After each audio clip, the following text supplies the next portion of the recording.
এগুলো দিলে কি রং হয় বলো?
আমরা তো স্টার্ট করে দিতে পারি, রেকর্ডিং তো হচ্ছেই অলরেডি, তো 5 মিনিট পরে জয়েন করলে ওটা দেখে নেবে 5 মিনিটেরটা।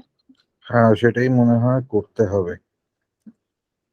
হ্যাঁ স্যার, স্টার্ট করুন।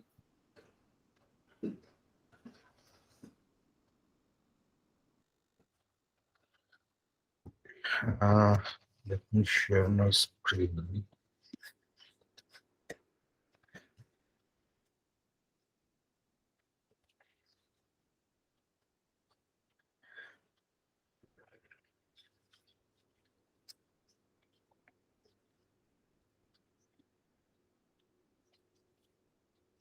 So trigger framework, I have already covered trigger framework previously.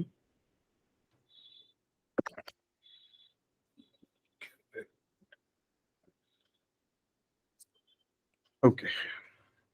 So I have already covered trigger framework previously. There are small things that I just want to give you some reference. And another thing would be Apex logging framework. These two things we will cover first, then we will go to HTML. So,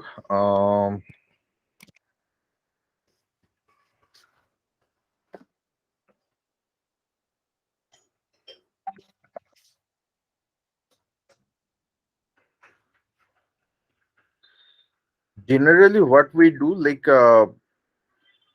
we should not be writing logic within trigger, right? So what we should do, we should be creating trigger handler or helper where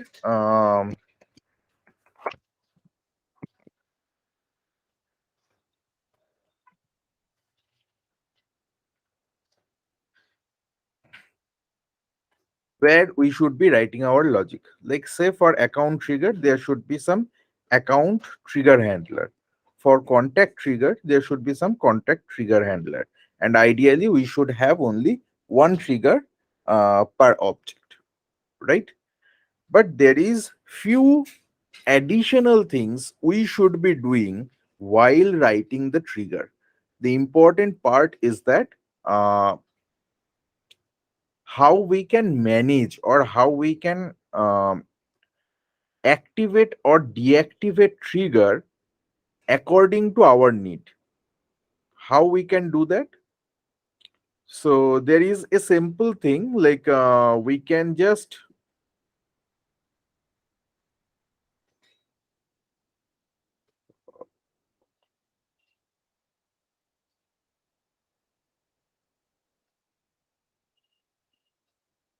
if we can just create one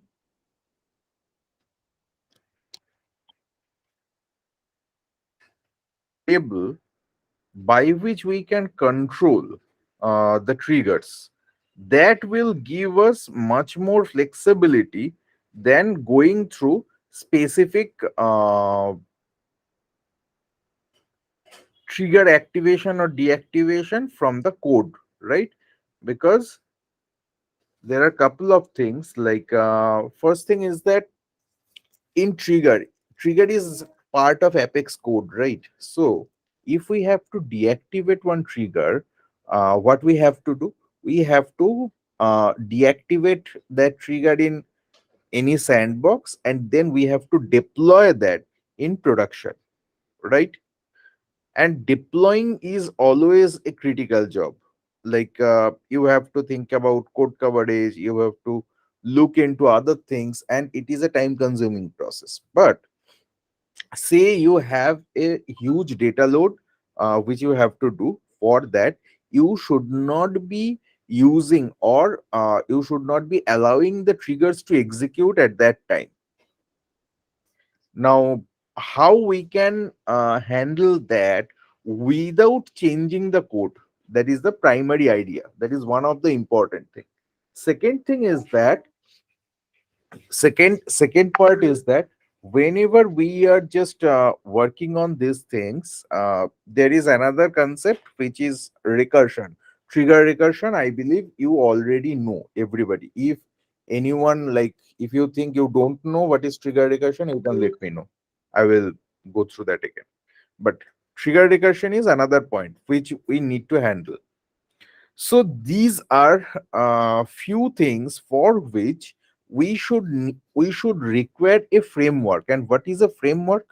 A framework is nothing but a scalable thing by which we can grow. Like, if my system is growing, I should be able to use that framework to keep the things in sync or in position. So it should be scalable. Like, if my system is growing, I should be reusing that framework. So any framework, whenever we are talking about any framework, that should be able to handle the growing need, and it should be reusable, right? So for trigger, what we can do, there are a couple of things we have to keep in mind. Say whenever we are writing these triggers, like if I consider account trigger, the logic of this trigger is in handler, but I have given something as a single thing, that is a central dispatcher. Why I am putting this central dispatcher, that is the question. Now, before that, we should be looking into these things, like how we can handle account trigger or contact trigger or opportunity trigger to stop the execution of this trigger. Now, stop the execution means, it does not mean deactivating the trigger only. There can be some logic I can write by which I can just ignore or bypass the uh, logic written in the trigger itself, trigger handler itself. Like, where I have written the logic, if that is not executing, that means my trigger is not executing in turn, right? So technically the trigger is executing, but the logic is not executing. That means the work for that trigger, whatever I have defined, that is not happening. So our requirement is that, right? That we should not be executing the logic. Let's say I am uploading account data, and when I am uploading account data, it has some account trigger which will do so many transactions. So I just need to block that part, that logic part, right? So even if trigger is activated, but it is not calling or it is not going into that logic, then my purpose is served. So how we can do that? Say I am taking one custom settings or custom metadata. And So for one question. hmm, Sir, one question I have. Yes, So the thing is, sir, if let's say on account we have a before insert trigger, okay. right. So in that case, we should use the trigger before doing a bulk data load, or we shouldn't. Most of the time we should be avoiding those triggers, like the execution of those triggers should be stopped, because when we are doing bulk data load and it is having different transactions in place, that means it is going to take lot more time, and if there is any trigger failure, any logical failure, then also your data loading will get stopped because of those errors, right? Okay. So ideally, uh, when we are uh, doing bulk data load, at that time our trigger should not execute. Even we should have a way to deactivate the corresponding flows, validation rules, all these things. Ideally, it should be done in that way. Okay. When we are doing huge data load means say more than 1 lakh record you are going to load, right? So uh, then what we can do, say I have defined one uh,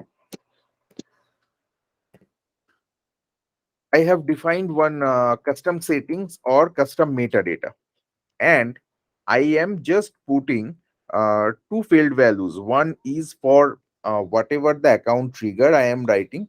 For that, I am just putting true or false value corresponding to the specific object. For account, I am putting true, or for contact, I am putting true. For opportunity, I am putting true. Something like this. If I am doing this thing, and whenever I am calling this dispatcher, from this dispatcher, what I can do, I can I can check all these things, like if the account trigger is true, then only call the account handler. If contact, uh, the value in this custom settings or custom metadata, for contact object, if the value is true, then only call this trigger handler, contact trigger handler. So if we do that, then what is the benefit? I can just make this value false here.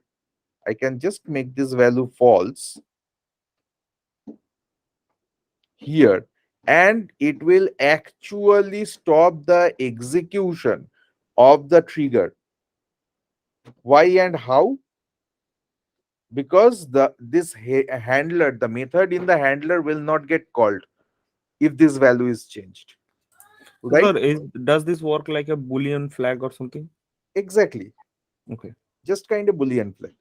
You can handle it in different way. In your framework, you can do anything, like you can put it 0 1, you can put 1 2, you can keep that true false, whatever you feel good, right? So in that way we can just handle the whole thing. Now the question is, if I have to do this, why I need a central dispatcher? That would be the question. Now say I have another I just want to keep another logic, that is all trigger. Amartya, Yep.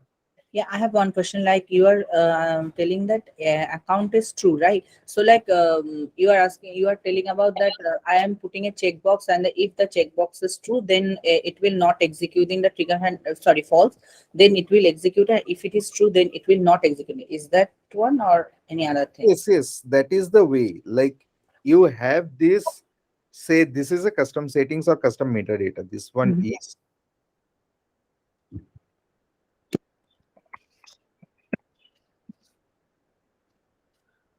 you have put some created some custom metadata where you are storing these values, right?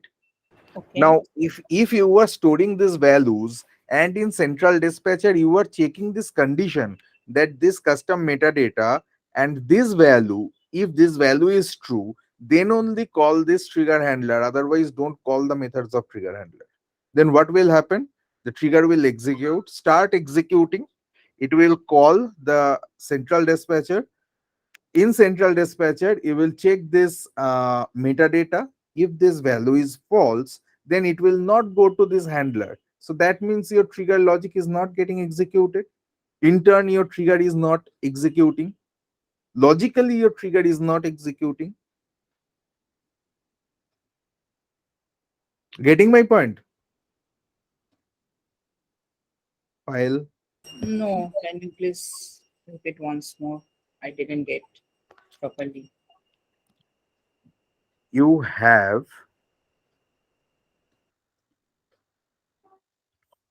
so how your trigger is working right now, you have your account trigger and you have your account trigger handler. The logic is written within account trigger handler methods, right? Yes, we are putting here the methods and we're just calling the methods through the. Methods from this trigger, Yeah, right? yeah. Now, forget about this dispatcher for now. Within trigger handler, if I am putting one condition, that is for this metadata, say the metadata name is trigger handler, okay, or whatever it is, trigger, say that the name of this thing is trigger handler. Mm,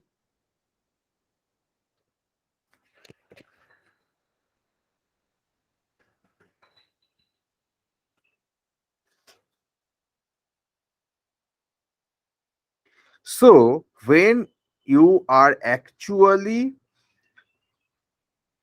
sorry, when you are actually executing the methods within that, before executing the body of that method, the first line within that method you are writing that if trigger handler, the account, whatever the value is for account trigger, if the corresponding value is true, then only I will execute this method body, otherwise I will not execute.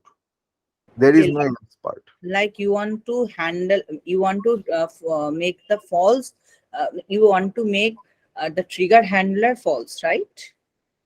So the logic will be this false, then this how, this then value, yes, this value, if this value is false, okay, but yeah, yeah. When it's like the trigger handler will be false, then the logic will not be executed, and there is no necessity to means deactivate the yeah, trigger yeah. But separate. trigger handler is a different class.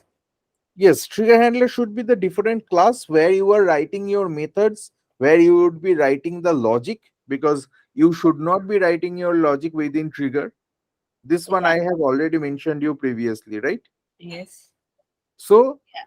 when you were writing your logic within trigger handler and executing, like you are writing that logic within some method only, right? Hmm. Not directly within that class. Yeah. Within that method, if your first statement is if this trigger handler for account, if that value is true, then only execute this body, otherwise don't execute. Otherwise it will go outside of that if, right? So that means if this value becomes false, your trigger handler logic will not execute. Okay. Yeah. Clear? Yes. But I'm So just wondering how we do that. That is why this is the thing. you can define, this is the simplest thing. You can define one object or you can define one custom metadata. Within that custom metadata, you can store this data, right? You can just have one field that is trigger name or object name, and uh, for true false you can just put the field value, anything, any name you can put there. Say this one is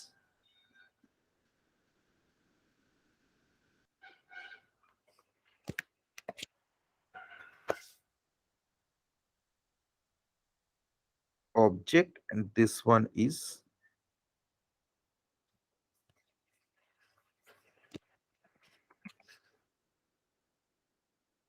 bypass.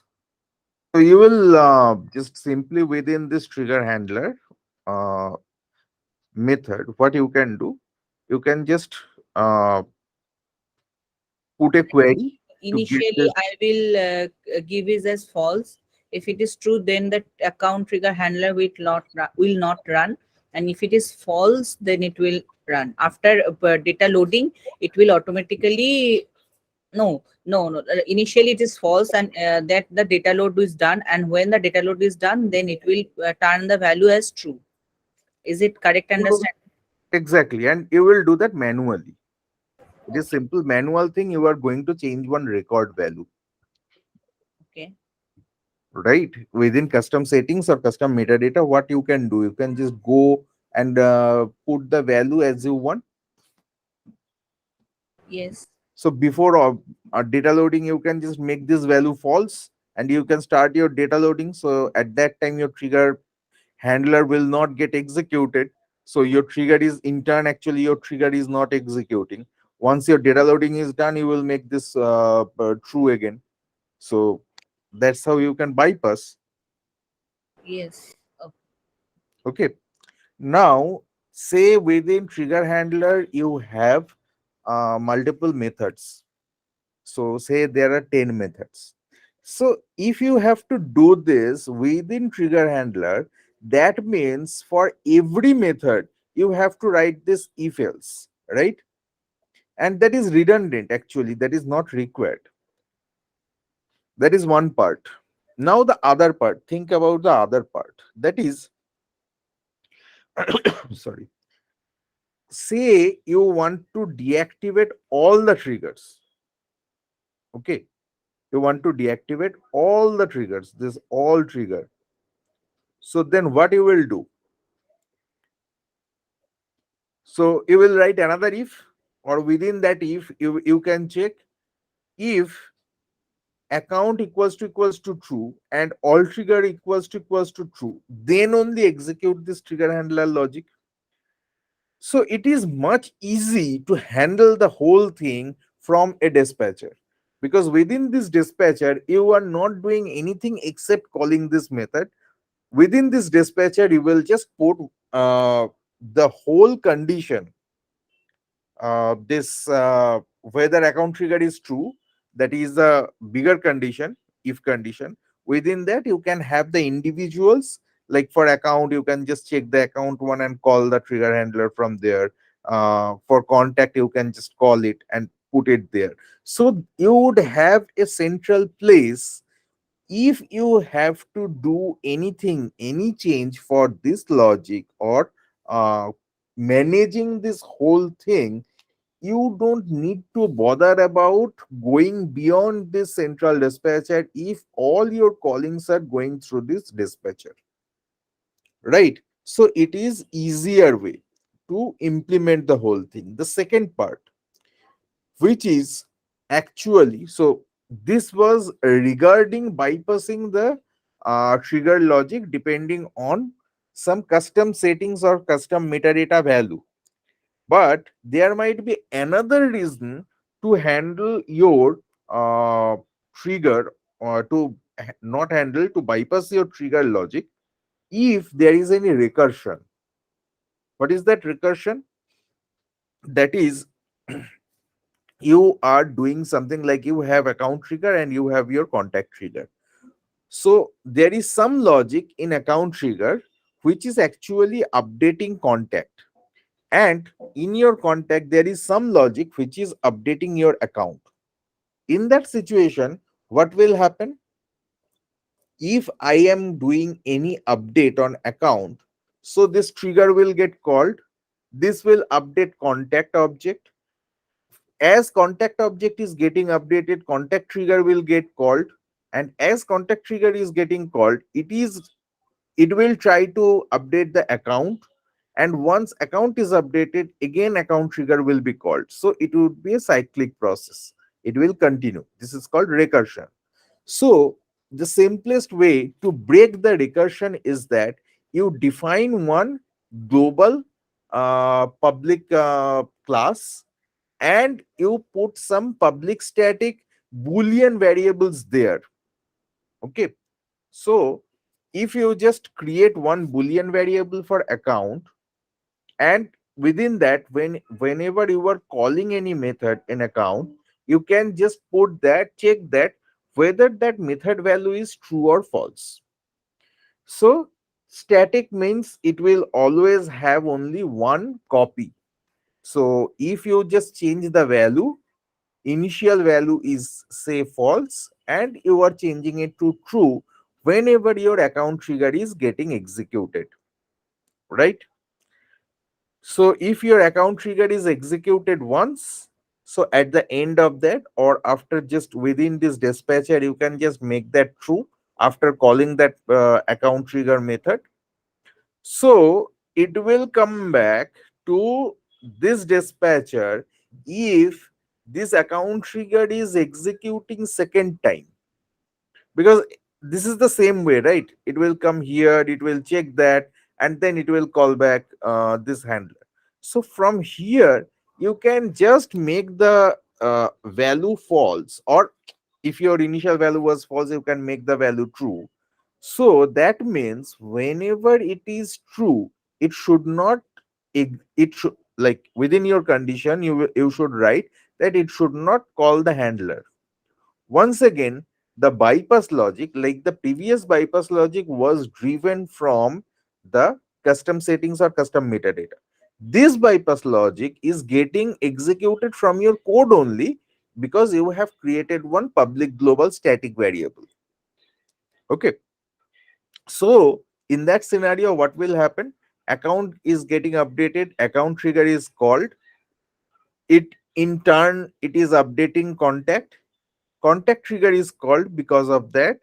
So it will come back to account, it will update the account, it will go to account trigger, and it will try to call the handler again from account trigger, but from dispatcher, it it will give that understanding from that static boolean variable that I have called this account trigger before, right? That's why this value is, previously it was false, now it is true. So that means I have already executed account trigger, and I will not execute this once again. So in that way, you will stop the execution of the account trigger handler with that logic. So that means as your account trigger handler is not executing, contact will not get updated again. So your recursion is breaked. So once the cycle is complete, that is update or in account, calling of account trigger, in turn trigger handler, that will update contact, that will call the contact trigger. But after that, when again account is updated and it is coming back, and it is going to call the handler, at that time you are putting that stop. So that cycle is breaked. So the recursion can be handled in this way. I have given you the example with two objects. It can happen with single object as well. Like I have my account trigger, and in account trigger, I am updating account only. Okay. Say from update, from after trigger, I am updating account, not from the before one. Then also this can happen. Or there might be a flow which might cause this issue. Okay, so for any of these reason, whenever you are seeing any uh, scenario that there might be a reason for account trigger or any other trigger to create the recursion, you can stop it with this kind of boolean variables. Now again, it is simpler or it is easier to do that from dispatcher rather than contaminating the actual logic, because account trigger handler or this kind of trigger handlers should contain the logic only. This kind of logic, whether your trigger will execute or not, this kind of logic should be residing somewhere else. And the best way to handle that is if there is a central dispatcher. So I believe you got the point. Why should we create this dispatcher rather than putting the things into handler only? If you just do that using handler, this can be done using handler as well. Only you will be using handler in that scenario. But it is easier and it is more manageable if you create that central dispatcher, right? Yes. Hmm. So there is a trigger handler code. You can just deploy this code in one of your org, and there is some usage how it can be used. So this is one way of implementing this. Okay, there can be other ways to implement this. You can create your own framework as well. Let me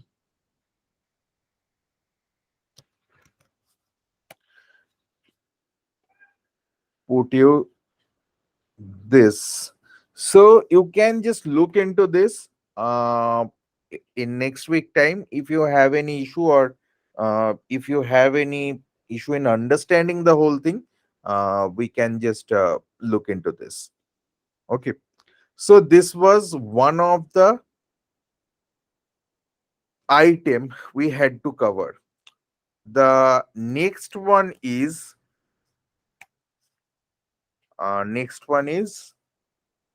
error logging framework.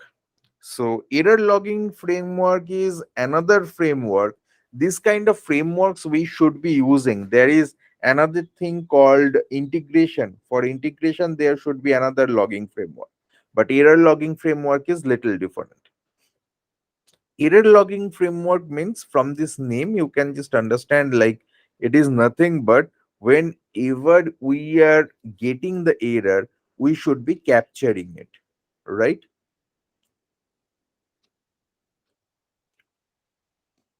So what Like should error should be logged. The whatever the error is we are getting. So from Apex code, okay, that should get logged, because debug log. right, it's the debug log is something else. Debug log means whatever you are getting in debug log, that should get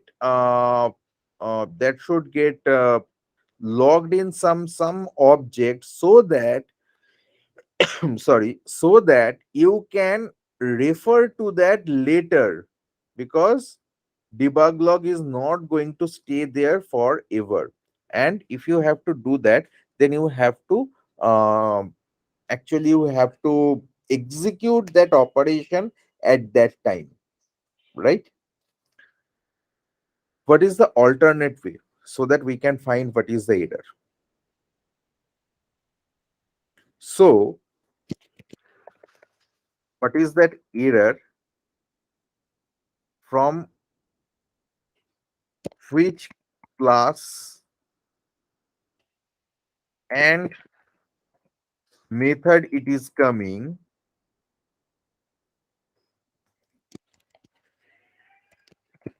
line number.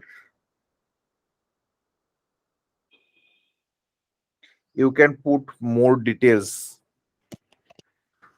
like which user, the operating user who was doing this thing. Date time, obviously you will get. This is the creation date time or update date time, whatever you want to take. Now, why we should do this? You have some code written here, right?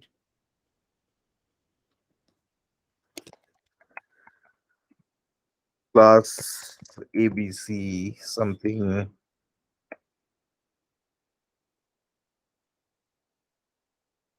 You have, say, um,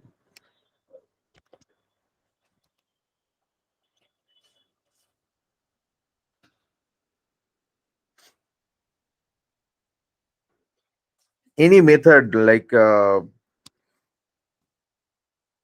whatever the method is. But the important part is that you should, now when you are writing any code here, when this code will execute, like whenever this method will be called, right? This method. And when this method would be called, like if it is associated with any user action, then what will happen? This method will only execute with the action, with the specific calling of this method is restricted when some user is performing that operation, right? And if there is any error, if you are getting any error here from this class, when, like, how you can know like what is that error? Like there might be some issue or something user might be saying in UI. Most of the time that is not the good way to show that. We should be using exception handler there, right? Like we should be using try and catch. Within try we should be writing our code, and in catch we should be putting the catching statement, like whatever the error or whatever error is appearing there. But the important part is that even if you are using system.debug to put that error message, or directly you have written it should come in debug log. The problem with debug log is that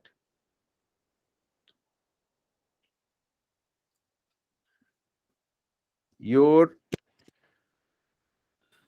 debug log, say one user told you that yesterday I have seen this.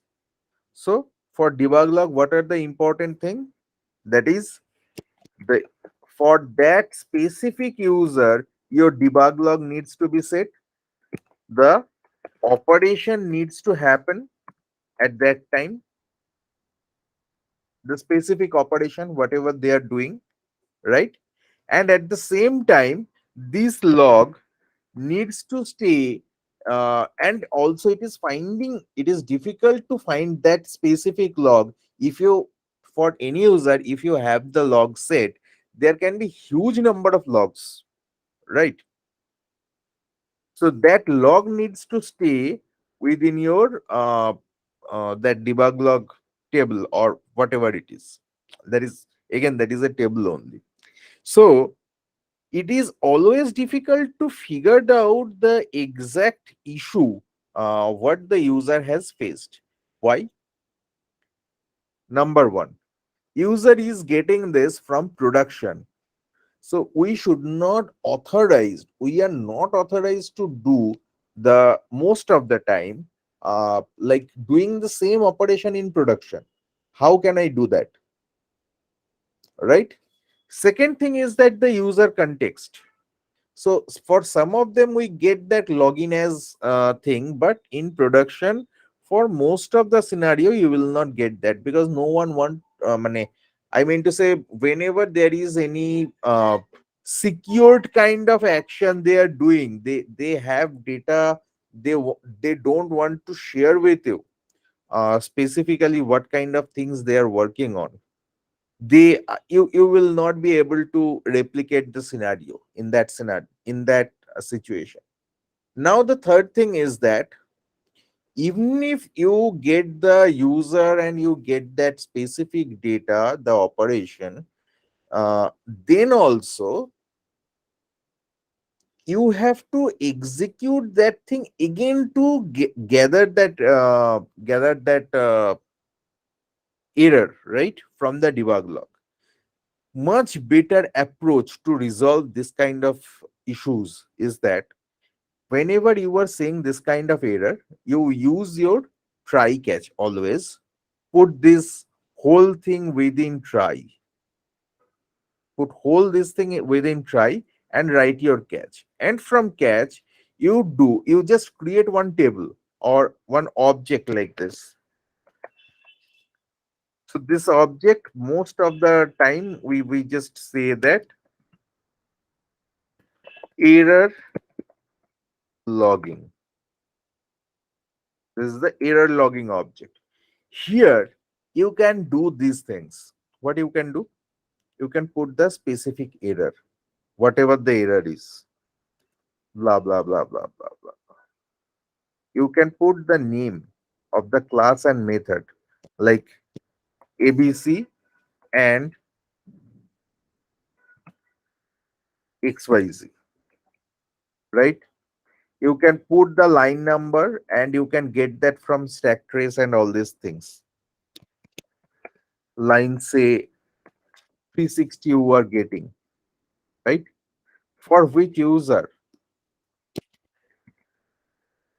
So, sir, is it like that? If any error is coming, so we will store that in some variable in the catch, and we will Not pass. the variable only. We will Mm, do one insert operation in this object to yeah, capture this whole details, yeah. right? So in this custom object error login, so those are the fields, and we just need to map or during the insert, and those values will be creating a new record that we can follow up later, right? Exactly. We can follow that up later, and you can put anything and everything here. You can put like with this, say this XYZ, this method, it is actually uh, uh, operating on account object. So you can capture the field values also, like whatever you need within your error or within your object. You can just create another field and put the object name and corresponding things, whatever you are doing. And this framework can grow with any number. Only thing is that after certain time we should be deleting this, because only the admins or the developers should be looking into this framework or this record, this object records, right? So whenever we are doing this, whenever we are creating this thing, uh, and what we need to do, we can just create one generic method for this error logging framework. uh, there can be a error logging class. Within that class you can just write a single method with all these details, a generic method to put, uh, you can put those things as arguments, all these methods, and from this method you can just do this insert operation, right?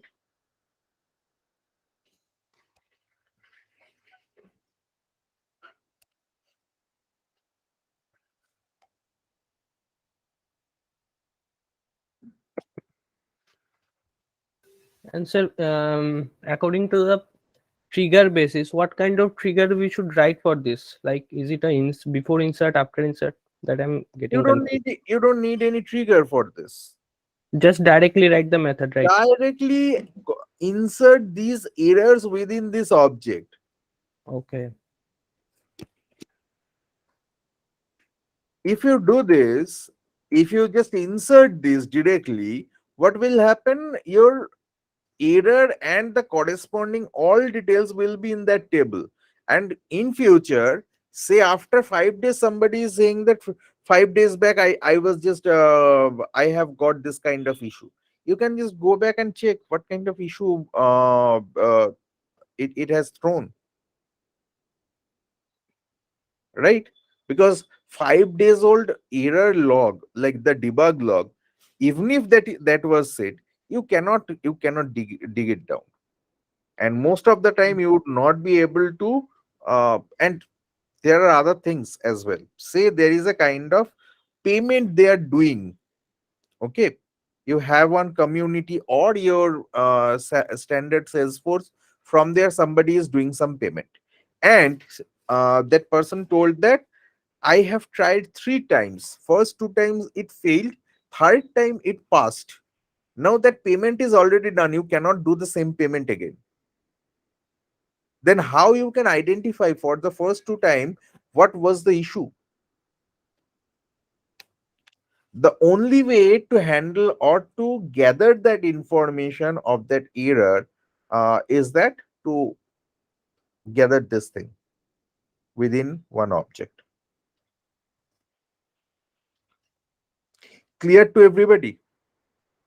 What is error logging framework? Yes. So Tamojit? one thing, Yes, sir. Okay. so just one thing, like Mhm. as you told, like if we want to if you want to store some data or some logging errors, then we need to just go ahead and activate the debug log for those user on for some specific user, but it is not possible in the production, as you told, to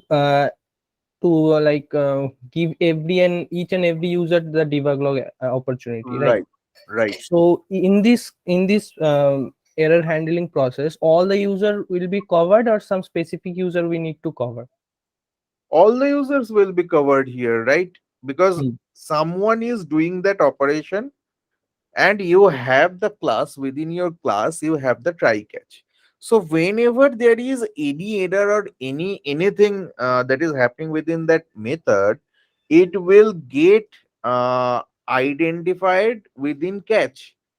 Because if there is any error within try, it will go to catch. Within that catch, you should have your insert statement written, or you should be creating one generic class to do this insert within your debug log, or this error log. And from there, obviously it will get inserted within your object. So Yes. it is going to happen for each and every user, right? There is no specification that for this user it is not going to work, or for that user it is not going to work. Now if you want to bypass some user, that you can do. That is also possible. For that you have to write some additional logic, that whenever you are writing this insert, you have to have one list of user which you want to bypass.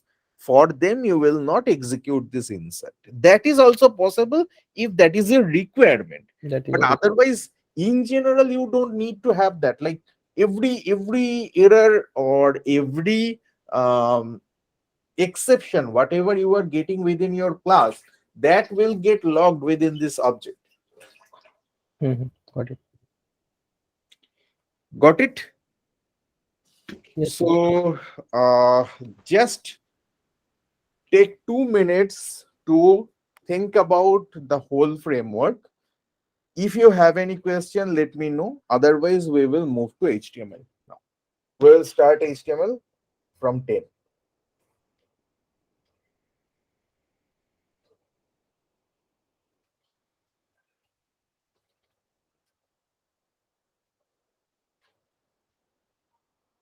Amartya, Yes. yeah, like I want to understand when we are using, like I have written a class and I have used the test class, whatever, and I have executed, right? So now, like error login class, so I need to know that which class for which class, and you know that a trigger or batch class, whatever, there is a multiple class we can call, right? It's not for batch class, I would say. Batch class is little different, but Ex- except that for any and every class, you Mm, should be writing all the methods within try, and mm, within catch. There should be a generic method calling which will do this insert in your object. In that way, any issue from mm-hmm, from any class mm-hmm. for any user, that will get logged into this object. Okay, so like through in catch we can write the error logging class logic in the catch. That should be a generic class you can just write somewhere. Okay.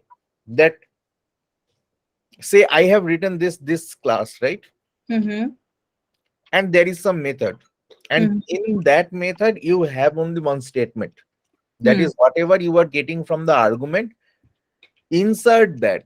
Insert that those values in proper fields of this object, error logging object, right? Yes. So if you do that, then what will happen? From any and every class, if there is any exception, any error, Mm-hmm. so that will get logged within this object, because it is the insert statement. You have just written the insert statement within this class, and you will call this method from your from your catch block for every class or every method, you can say. Okay, so I don't need to write the particular method or particular class. I just only need to write the error. So it will fetch all from all the class and all the No, no, no. method. You your you have you can remember the syntax for try and catch, right? Hmm. So try, within the try block, you will write your whole code. Hmm. Within catch, there is exception E that you were using, Hmm. right? Hmm. So within catch block, you can just pass that dot get message. Dot get message is the message by which you can get the error message. Yes. So you will call this method within error logging class, whatever you have defined. This is the generic one. This is your framework. You will call this method. First argument would be one text, one string field that should be dot get message, right? Second thing is that what is the class name from where you are doing writing this. You know the class name and the method name because you are writing from that class. Say that class name is uh, account trigger handler and Yes. the method is update contact. Hmm. Then you will put that account trigger handler uh, colon update contact in Hmm. your second argument. In Hmm. your third argument, you should be putting from which line number, and you can get that from that error message itself. That is the exception E. With that E, you can get multiple things. You can get stack trace, you can get line number. So whatever you want to put there, you can put it. Context user, you can from system, you can get the context user. So that should be your another argument. The date time, the current date time, that system dot now you can pass within that method, right? Hmm. From where you are calling, and uh, within the definition of this method, you can just put that insert, and then within that insert you can just you just create one object of this class error logging. With that error logging class, you can, with all these arguments whatever you are getting, you can assign to the corresponding fields, and then insert that record. That's it. So Okay. whenever this method will be called with these proper arguments, those arguments will get inserted within this error logging method. So you know today what possible error I can get. I need to know, right? You don't need to know. Whatever error you are getting, you will get that within your object itself. When you click on that record details, within this field error, you will get the details. Whatever, like null pointer exception, anything, arithmetic exception, whatever exception you are getting, or even if you are just having, like, there are few issues with this framework that I need to tell you. Whatever cannot be handled from exception, that is the limit or this kind of governor limit issues, that you cannot catch using exception. So those will not get those will not be caught in this process. But except that, if there is any logical error, if there is any issue with your insert, if there is any issue with your integration, or whatever it is, that will come within that exception E, right?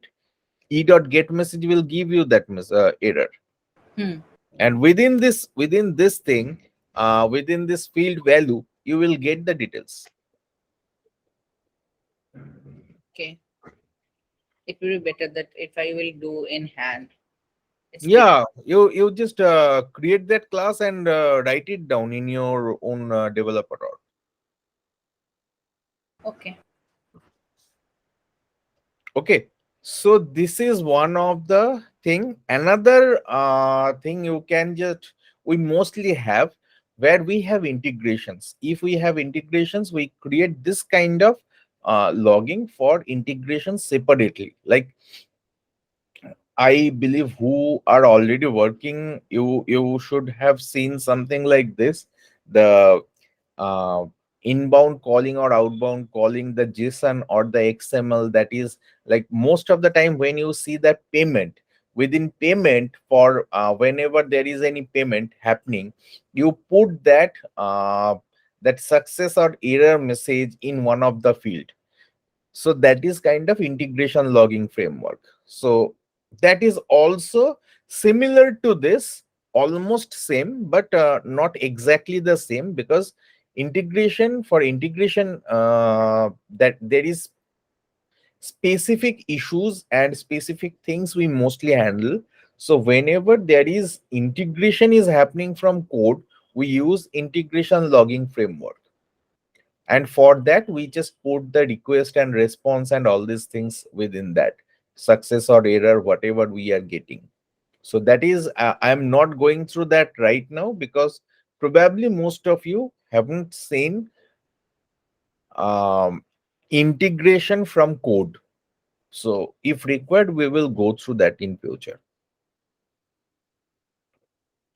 Okay, so let's go to HTML now. Anyone else have any question for this thing?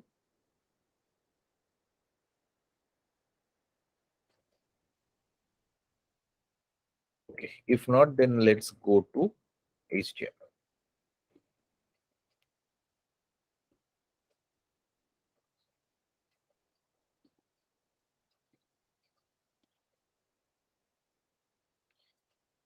Just give me 1 minute, huh?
Okay, so what is HTML? What HTML stands for? HTML is hypertext markup language. Why it is called markup? In this world, in this digital world nowadays, we can only see something which is relating to any website or web page, right? What is web page? Whatever I am seeing here, there is nothing but a web page. Anything and everything, whatever you are seeing, these are web pages. What is the significance of this? Any web browser, when we are saying web browser, any web browser that is actually that can interpret HTML. This HTML, this thing can be uh, interpreted by any web browser. Like I am using Chrome, we have so many things. Like we have Chrome, Firefox. We previously we had IE, now it is Edge. Then you have Safari, and you have Brave. You have DuckDuckGo is another one. So there are so many softwares. Obviously, you have to, that is nothing but a software because you install that. Like Chrome is installed in this machine.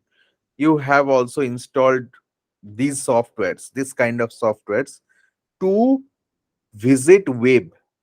In this web, uh, whatever you look, that is actually built on top of HTML. So HTML is the common language, right? Because you have so many browsers, if they understand different language, then any page, whatever whoever is designing, that cannot be shown in those browsers. So there needs to be some standardization, right? Like it should be interpreted in this way. If I write this, it should be interpreted in this way. So from any browser, whenever we are opening any HTML, uh, then that would be interpreted in same way. So what is HTML? HTML is a tag based language. These are called tags.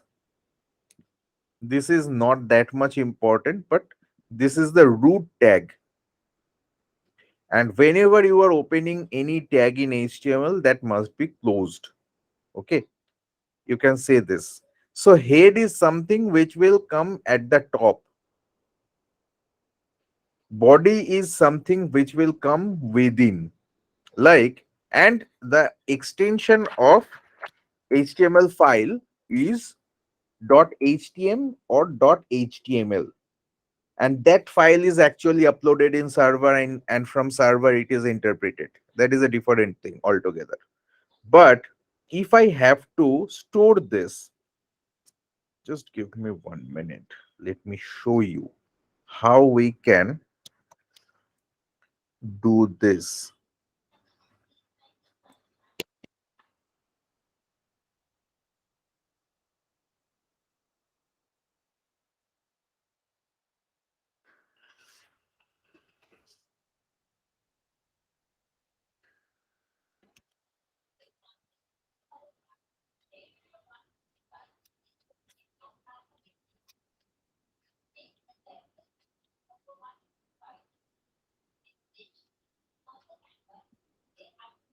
Say this is one HTML. Okay. And I want to store it. Let me save it. Okay. Uh, HTML document.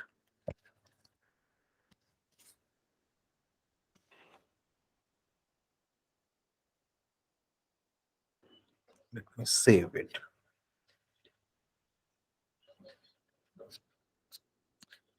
This is first HTML which I have created. Now I can open it with anything.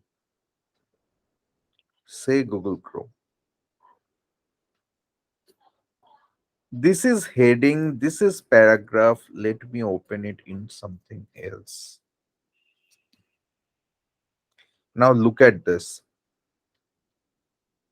Whatever I have written in title, that page title, that is coming here. Let me change it.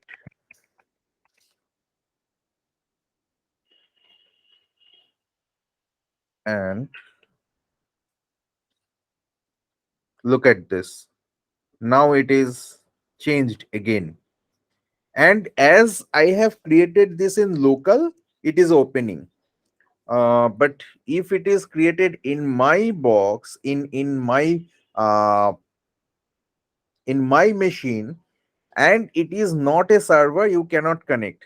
If it is a server and this file is present in this server, then you can access this with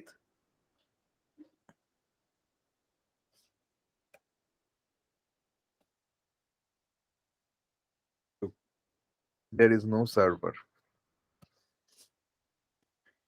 If there is any if it is stored in any server, then with that server name you can access this. Okay, how? Like this one. This is the server name. This https dot www or whatever it is. At the background it has an IP. and then you have this thing. And if I want to look into what is there, look at this. This is the code, or this is the language it is created. So there can be so many tags. We will go through this one or one after another. But look at this. This is also nothing but one HTML file that is uploaded there. And whatever you are seeing here, whatever, whatever you are seeing here, all these links, all these things, these are nothing but present within that file. You have my learning. Let's check. There is one h2 tag which is creating this my learning, right? Anything and everything. HTML styles. Let's look into that. Look at this. HTML styles. That is how it is written. So you can understand, like, whatever you are seeing in web or website, at the background it is generating or it is creating this HTML. Okay, what I have written here, this is one static HTML. What is static? That is, nothing is getting changed here. Okay, if I have to do something conditionally, if I have to put some condition and do some interactive thing on top of this HTML, then I have to write some code using another language. That language is called JavaScript. Fine. If I have to do something on top of this, then I have to write coding using one language called JavaScript. And JavaScript can be of, like, it is a very loosely coupled language. Loosely coupled means when we are uh, defining the variable type, like in Apex, how you have defined your variables, string, integer, like this, right? In JavaScript, it is only var, and that can take any type. Like, you can, within var, you can store integer, string, anything. So that's why it is called loosely coupled. Like, you do not have any specific thing, is specific data type for them. So anyway, first thing is that what is HTML, you can understand now. Like, whenever you are visiting any website or any web page, actually that web page is designed with the language HTML. Now there can be static or dynamic HTML. Now, what is static and what is dynamic? Static is, this is simple, like there is no change in it. There is no change in it, right?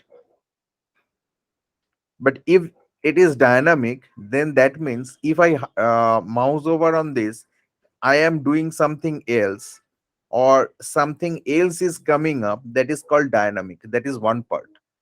And the second thing, this is more important for you when you are going to learn LWC. What is LWC? When Lightning Web Component you will learn, you will understand that you will not create this whole HTML. How I have written this, you are not going to create this whole thing, because it is actually the HTML that can be interpreted with the browser. But you don't need to write the whole code always, because there might be some framework. We were just discussing framework previously, right? So framework is a very generic term. Framework means a very scalable generic thing which can be developed. Depending on that, you can do multiple things like that. So this HTML file I have written, other thing what I can do, if there is some other way, some other machine, some other code which can generate this HTML file uh, of its own. Like this thing, say this is the part,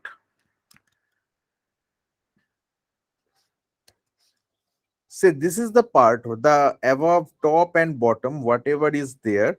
Say there is some logic written that if I write this kind of HTML, the top and bottom part they will add automatically. You can write that logic. There is way.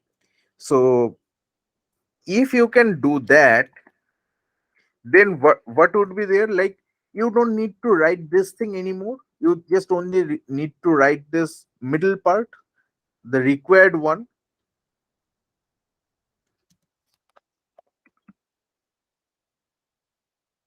So if this is the thing you have to write only, and this part is automatically generated, then your work will be less, and your work will be less, and the whole thing uh, can be done from some framework. So whenever you are going into LWC or Aura, you will see not this tag only, you will see different kind of tags. So those tags will give you and that is within some framework. That's why those tags in turn will be converted with like that will be converted to HTML tags later by the framework. But the important thing is that you are only creating the middle part, not the whole thing, whole body or whole HTML file altogether. What you are going to do, you are going to write the crisp ones, you are going to put these middle parts within that, and the remaining things will be generated by the framework. So it would be less effort you have to put when you are writing that within LWC. But that is not going to happen now when you are writing specifically in HTML. So the basic difference of writing something, some tags within HTML and within LWC is that all the HTML tags will be working within HTML, within LWC. In LWC, the UI component, when you are building that UI component, you can use all the HTML tags. But most of the time, that is not required. Okay. The only thing which is required is the crisp ones. So that you will learn when you will learn LWC.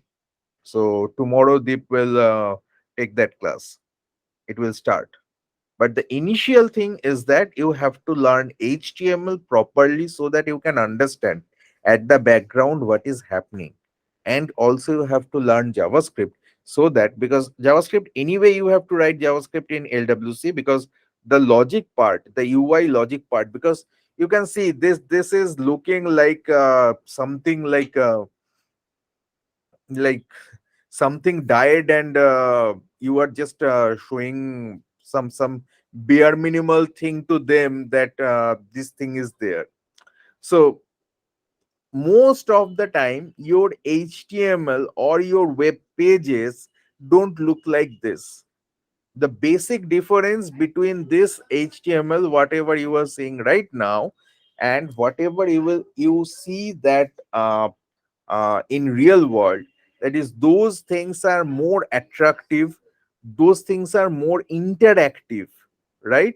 There is a plus sign, you click, that will open, you can click on that and you can do something else there.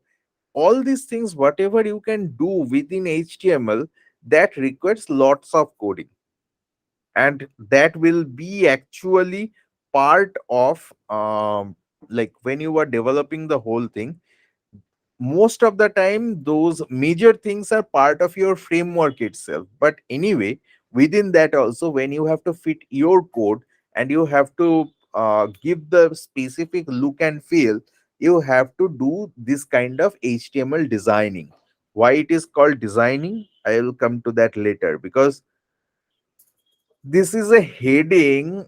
This thing, this statement, whether it will appear in the left side or right side, or there should be like it should be there should be more gap from the top or left or bottom, these things can be designed. There are ways, like there are syntax which you have to write to design this whole HTML so that your UI look good. That thing you have to do, and that thing is called CSS, cascaded style sheet, and that is actually give you like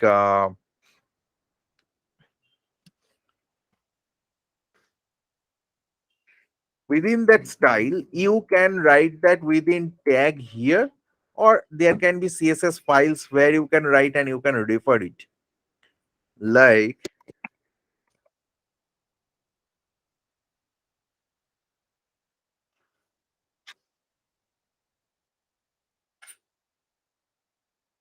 let's see, you can see it has come down, right? You can see this, right? Previously what was there, if I don't write this style,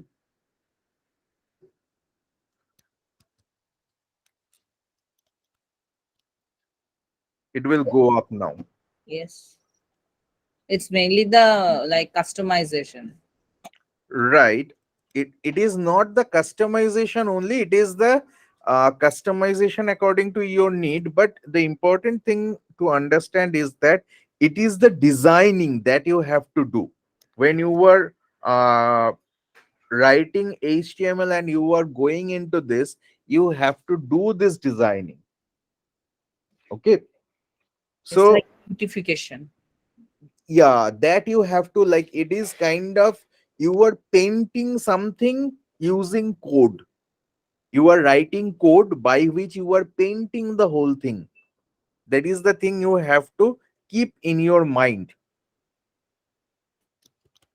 Now there can be multiple things. I will come to these tags, the basic tags today, but before that I just want to give you the flavor or understanding, like what you are going to do with this thing. So first thing is that this is the static data. Static, like this is a heading to learn whatever you have written, that is static here within this HTML, right? Now there would be requirement that there is some object at the background in your app, in your Salesforce environment, and you just want to bring or fetch that value from that field, and you want to show that within this, okay, within this header. Say name of the account, then you need some way to replace this text with something which can fetch the value, right? So what is that, or how that can happen?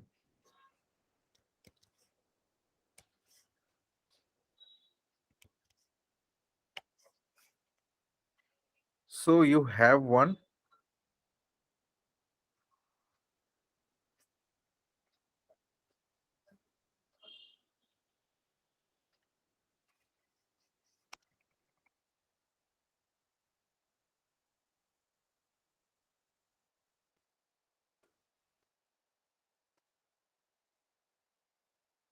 this is your HTML page, and this is your object.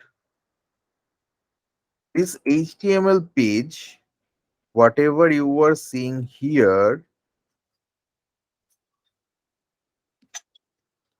and this object, the data from this object to this HTML It needs to come to this, right?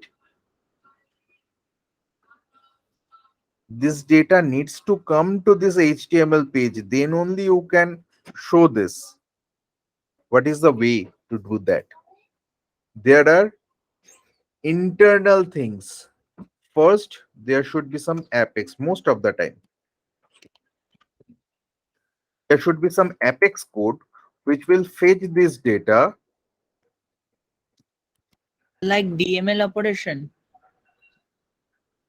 It would be SOQL if you have to fetch this data only, right?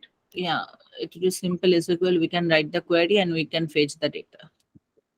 Right. And what you can do, like you can just have this Apex class.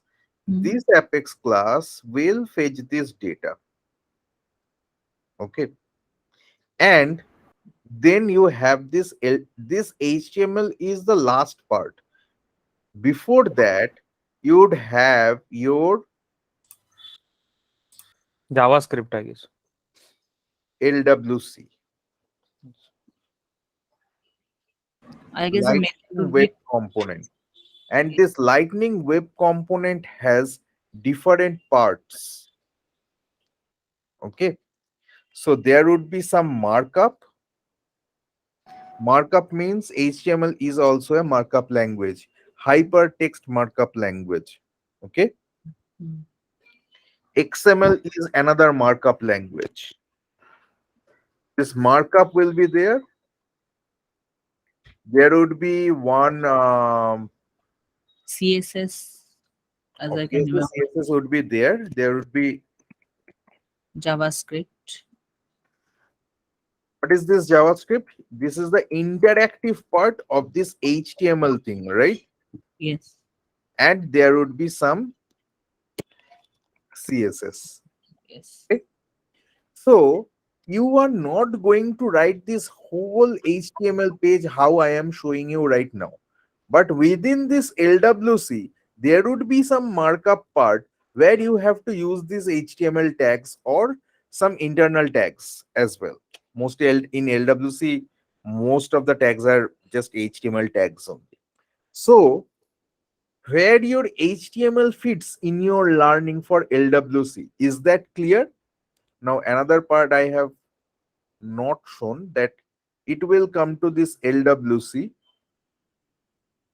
There is way to handle like call Apex classes and methods from LWC. Within LWC, you will process this data with JavaScript. What do you mean by process? That is one object record you are fetching, or say multiple object records you are fetching, and you have to show that in a table. So that is a repetitive job, right? You say there are 10,000 records you have fetched from object. You have to show that in UI. So that data is completely clubbed from Apex. How you get that? Like select ID, name, blah blah blah from account. So your object record, what you do to show that or to traverse that within Apex, how you do that within Apex? You strip those variables or values, right? Like if that is you are storing that within a list, what you do, you write one for loop for, say, the list is SEC list for within for that should be account A colon SEC list. That means within that A, one after another, all the records of SEC list will appear, and with that A you will put that A dot name. So for the first time it would be the first record, for second iteration it would be the name of the second record, something like that, right? So now that list you were passing to LWC, in LWC then you have to strip these things, you have to write this logic, this kind of logic, how you can prepare. So that you will do within your JavaScript. Fine. Within your JavaScript you will write these things. Now you have writing this thing, that is fine, but if you have to show that within a table, then how you can do that? It would be a repetitive thing, like for every row you have to write this logic, but you can't. So your markup, this markup, whatever you have learned, that markup you will write within this JavaScript within a loop. So that will create that table, all the rows one after another, that will be created within this JavaScript, and that in turn will create the whole markup for you rather than writing individual rows for that. Are you getting the idea what I am trying to say? Yes. Yes, So sir. it is not the exact syntax I am telling you right now. I am just giving you the concept, Concept. Yes. like what you are going to do, how you are going to handle the whole thing, where these things will come up. Uh, Okay. Amartya, one thing Yeah. that is that in through Apex we are just fetching and we are just getting some value, right? And in Right. the value, in the LWC, we are just using the value. We are just printing the value, whatever we are, mainly the logic, whatever we are doing for what. So many things you can do. Yeah. Yeah. So through the JavaScript, mainly the logic part, the mainly that part will be done through JavaScript, right? Right. Okay, and CSS is for customization, the beautification, and the markup language is like is a front end part. Like Front end part where it will generate those specific tags so that it can show that in UI. yes, Say there is a simple thing like say there are three text boxes and one search button, and if you click on search with some text in those text box, it will fetch all the corresponding accounts from there, right? Then what will happen, like these text boxes are there in your markup in your HTML page, right? You have created those text boxes and those buttons. I will show you the syntax how to create a text box, how to create button, that is fine. You will see some different markup tomorrow for LWC because it has its own tags. Few of them are of its own tags, and the beautification of these things can be done through CSS. That also I will show you, but how that is connected, that you will learn tomorrow. But important thing, you have those text boxes, you are clicking on that button. Once you click that button, you need to send this query to that object, right, from where you are trying to fetch this record. So the way is to get those things from your Apex itself. So with your Apex will do that query, that SOQL. How it can do? It needs to understand what was the value in those text boxes, what you need to fetch from which object. All these details should be within your Apex. But from this HTML page to Apex, how it can go? It will go via your JavaScript. Your JavaScript will capture these details and it will send that to your Apex. Apex will do the query. The generic one I am saying, there are ways to write things without Apex as well, explicitly, because with the LWC framework, there are few spaces, specific things for which you don't need to write the Apex. They have already written that at the background. The framework Like will those handle LDS things. that. Right. Hmm. so So uh, Lightning Data Service. that is, So mhm. I want to know that in Apex we also can write the logic and the implementation. So why do we need JavaScript? Because we cannot call the Apex class direct in From HTML. HTML, right? Okay, okay. So that purpose we need to write the logic in JavaScript. Only the JavaScript we can call through HTML, right? Ideal, yes. Okay. Okay. So once you get those data back, then you have to show that in UI in table format.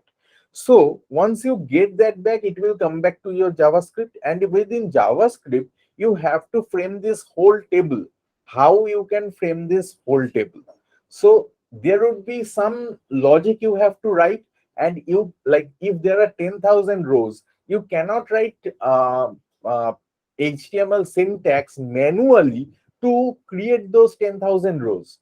That is huge task. And second thing is that you don't know how many times, like, it can return 10 records, it can return 10,000 records. So there should be some way to loop through, okay, to do that repetitive job in some way, so that your markup is generated automatically.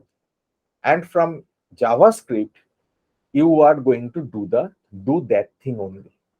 And most of the time you don't need to write or think about all these things. But what I am telling you, that is happening at the background. And your framework, like, say, whatever I am telling you, if there is any framework, if you say that framework name is table, you have to call that framework table, and you have to just pass on that account table data, whatever you have received from Apex. And within that, like, whatever the syntax is, don't uh, concentrate on syntax right now. Say that framework name is table. So framework name, if I get the framework name table, and if I mention what are my headings, then it will create those headings of that table, and whatever record is present in that data set, it will show you in UI. So in that way, it can be very simple for you, rather than going through or generating all these HTMLs with your code and logic and all these things. Only one single word table can do the whole thing for you, as it is already standardized. It is part of the framework now. It is already developed. Okay. So that is what you are going to see. So when you are going to see these things, don't get overwhelmed with the syntax and all these things, because at the background, the image or this picture, whatever you are seeing right now, that is happening at the background. Okay. Now let's see few small things, like say table, syntax of table. So let me define this basic part. This HTML is always the root tag of HTML. Just give me 1 minute. Huh?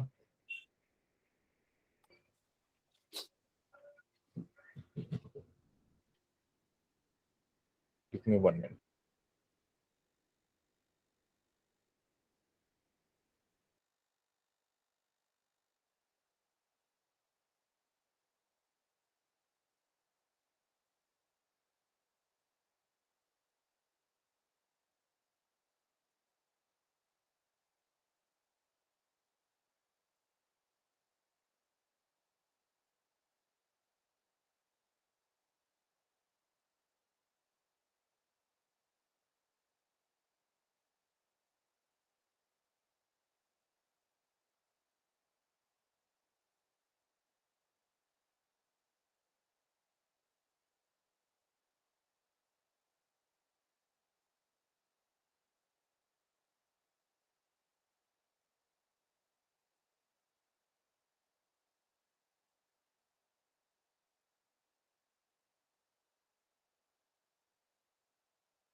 So whenever we are looking into HTML,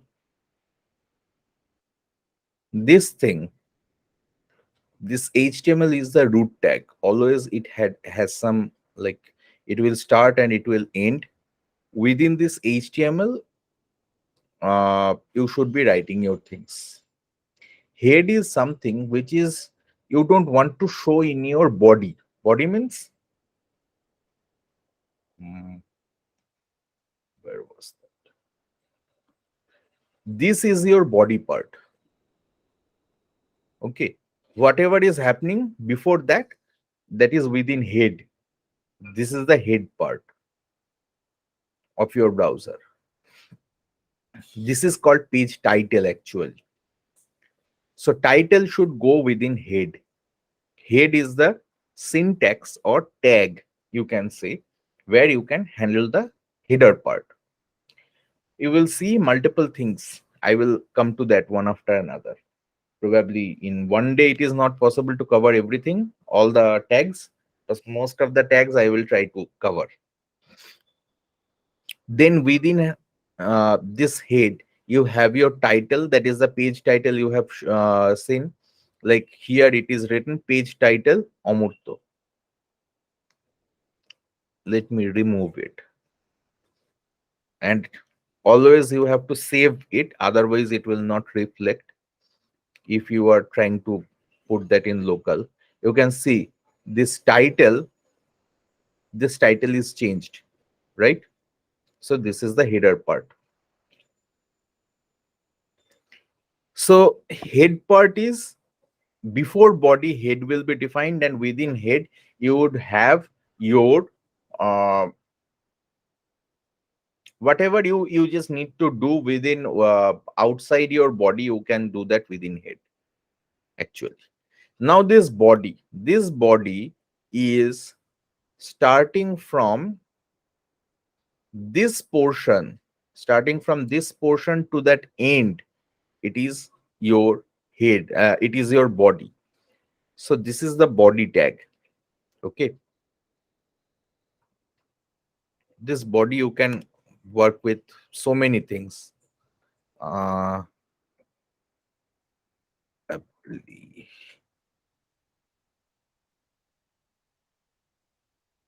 let's see whether you can say this, right? So the body has one, these things are called properties. Okay, one HTML tag, any HTML tag can have multiple properties. So like you can see this BG color I have given. This color, this is called the background color, and it is a tag itself. Also, I can write style. Within that style, I can just write this. I can just define the color. And rather than name of the color, I can put some, this green is something what HTML itself is defining, or this browser is interpreting by green. If I have to give something different, then I have to put this hex code.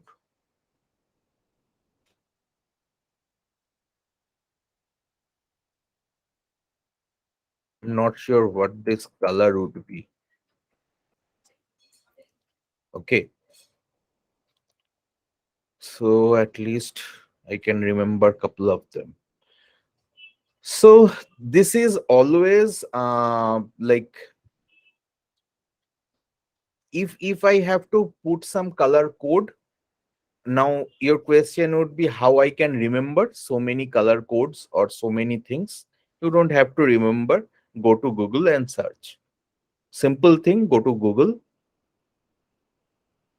HTML color code list. You can see this. This is the hex code. This is RGB. These are the different standardizations. Okay. Say I want to see something mm, like this. Let's copy this. Let's put it here. And you can see it is the same color it will produce. Look at this. This is the same color it has produced, right?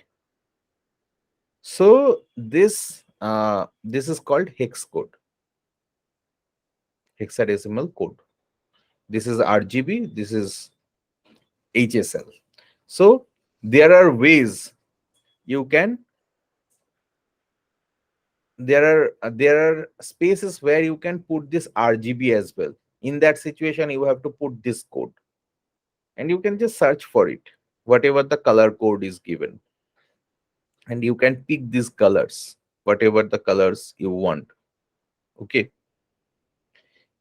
There are other things, color pickers as well. This is color chart, but you can just pick the color code from different things as well. Like there is one thing called, let me see if we can just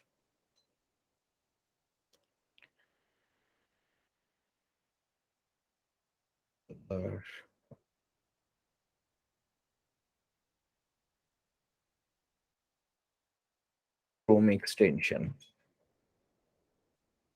Color picker is one of the extension with this thing. Wherever, like after installing this and activating this, wherever you will mouse over, you will see the color code of that space. Like if I install that, and if I go into this whole table, wherever I would be moving, it will show me that color code. So by that also you can pick the color. Now let's go back and let's try to create one table. Okay.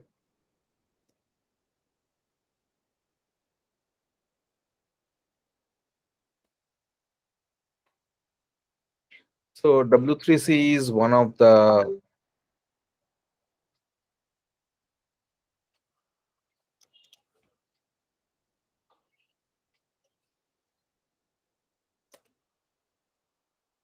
so this is how you should create your table. So table is the tag, it should start and end. If you are trying to put header, table header will come as bold. So if you want to put table, so a table should have rows and columns, right? It is called table row and table data. Table row and table data. Now, all these things can have, like all these attributes, all these things can have two attributes in common, that is ID and name. Most of the time we don't use name, we use ID. And this ID, if I say T1, then this ID I must not use for anything else.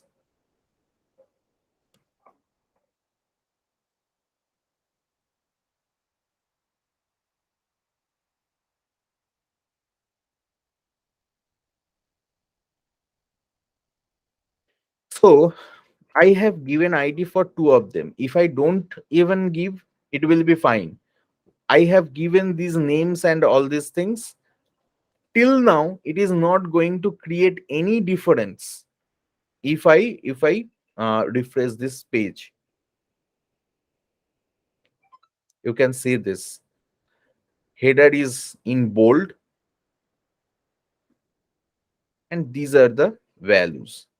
Now I can just give another thing, that is These I are the put, static values, right, Amartya? sorry. These are the static values. You have provided the values here also, right? Yeah, I have given static value here. You can with the code you can generate this ID, and you can put specific IDs for specific things. Okay, like if I want to use that this means like list name in the JavaScript, so I can use it through the ID, right? T1 Yeah. dot company, T dot one, You T1 dot you contact. can. Okay.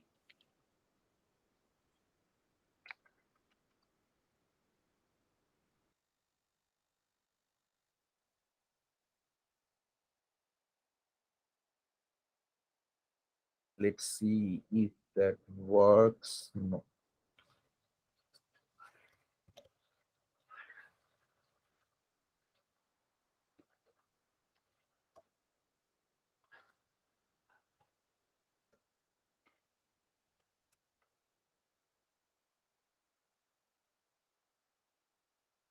So you can have different types of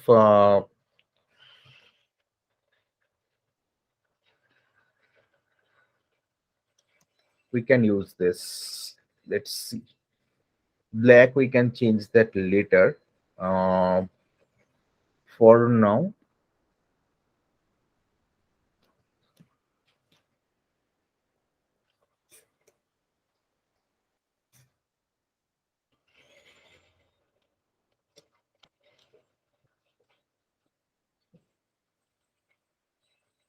hmm, it is not the all border.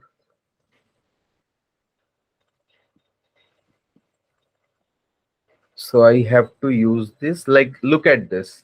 This is the CSS class which is created, right?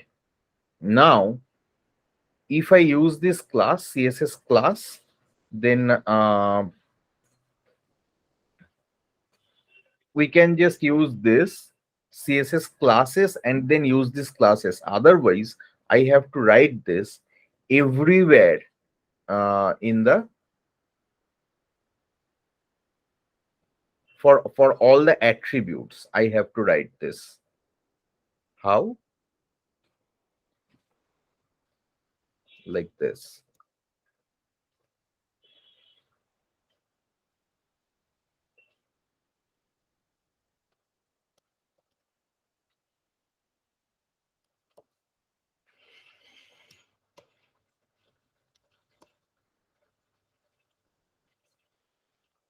So it is the data table data where I have to put this, because it is,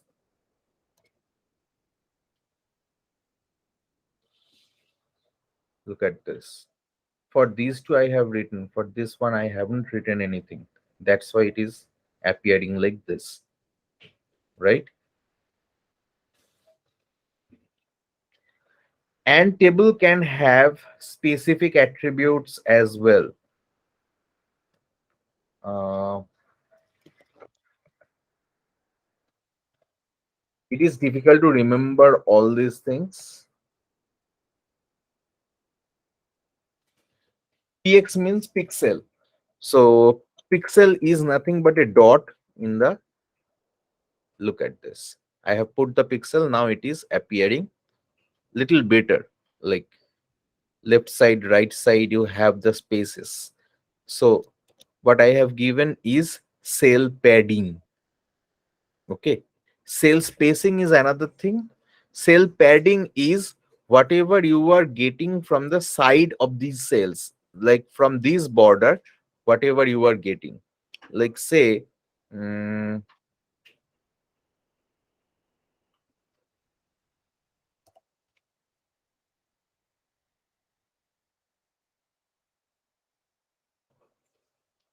this one is coming as red, only this lower part. Why? Because I have given this red value for the table. So the table border and the table data border are overlapping. Here I have, for the lower one, I haven't given anything. So that's why it is appearing red at the bottom. But if I have to keep everything as red, then I have to put this style black to red for all of them,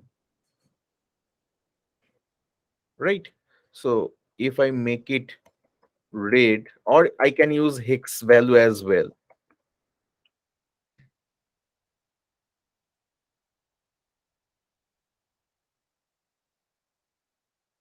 Top one will become red.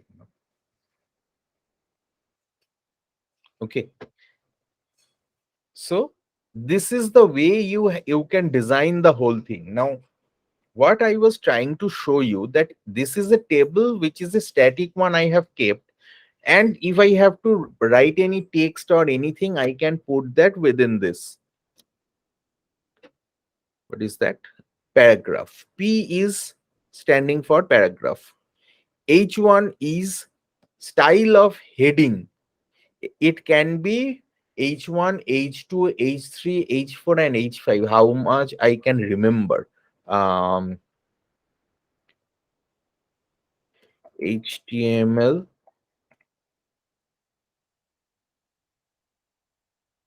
header tag.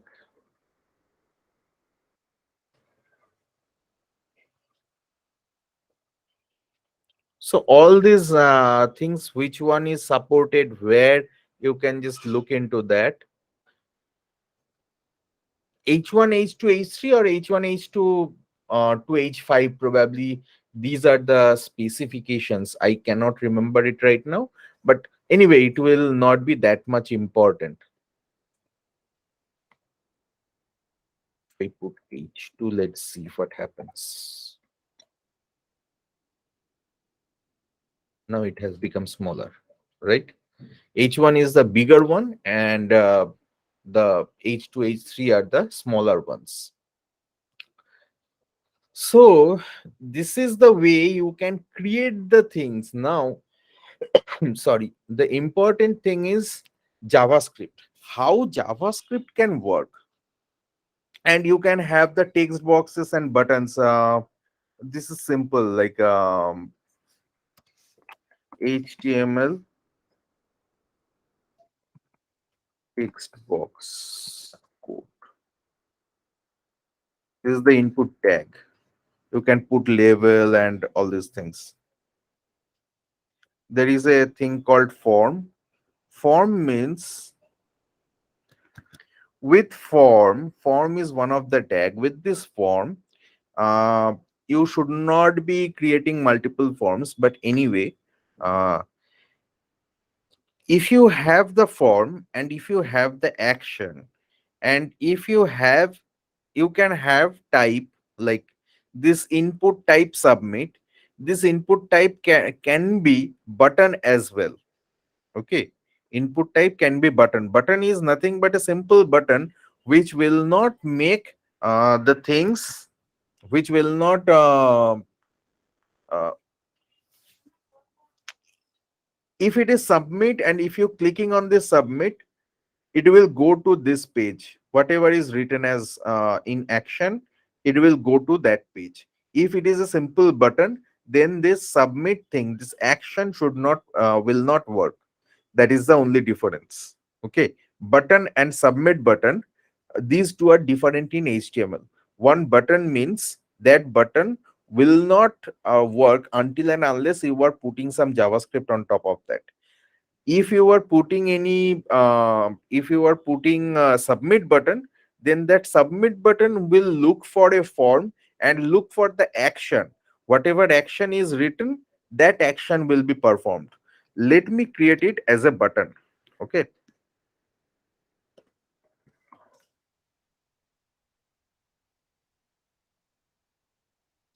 and HTML is also like it should be with proper tab space. You should be creating here. Tab space is not given, but at least you can understand this is the structure. Again, that indentation is required. Now let's see what happens. You have this first name, last name, and this submit. But if I click on this, nothing will happen. I can type. Okay. Now, the important thing is when you are like, you can see this first name, last name, it is just and there is no indentation as well, right? Like this submit is coming left. If you have to put this that in proper place, how you can do that? That is one of the thing. You can create one table. Within that table, you can put these things. Within a table, you can just put these labels and input. Then it will appear in the place where you want to put it. Let me show you. First thing is that let me put this label. So here, as you don't give the table, means you don't define table column, that's why it's showing without the column, right? The last one. Exactly. Okay. TD means the table column. TD means table data. Yeah, yeah. TR TD means means table table row. column. Table row, and TC is table column, or There is no table column. You okay. cannot identify a column specifically. You have to write logic for that. It is not Excel, it is HTML. Here you can just identify the rows. You cannot identify the column Okay. specifically. If you Oh, have to do something in second column, you have to write something here. okay. So you have just here the yeah, you have put the border, right? Collapse. That's why it's happening. No, you have put there also. No, Maybe, right? I haven't done anything there. I have only put No, no, there you I can see the style border, solid black border. So for border and collapse, so for that reason it's showing as a box like right. uh, yeah. And here you didn't mention anything, that's why it's showing like as a normal.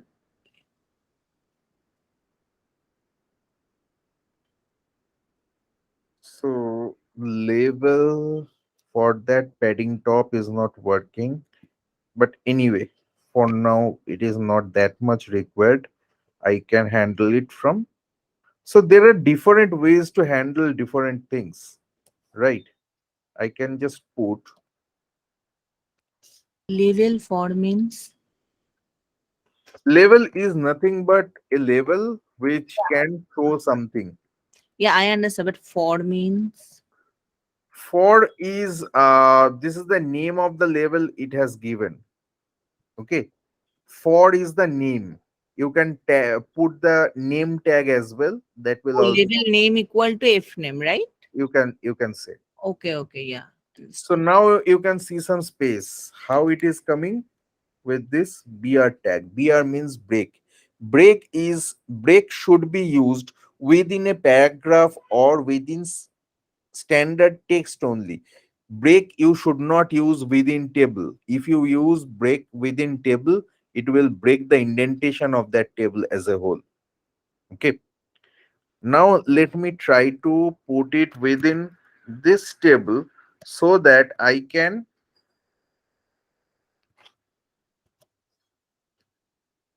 make it simple or easy. So I don't need label anymore, but still I am putting this,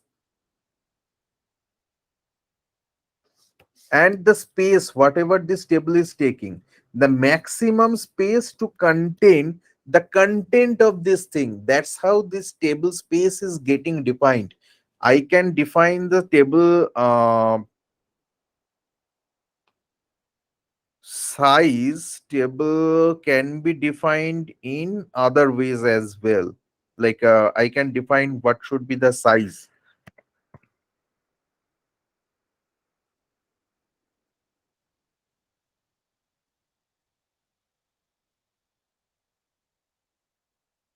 We will see what happens. Anyway, where I was, yeah.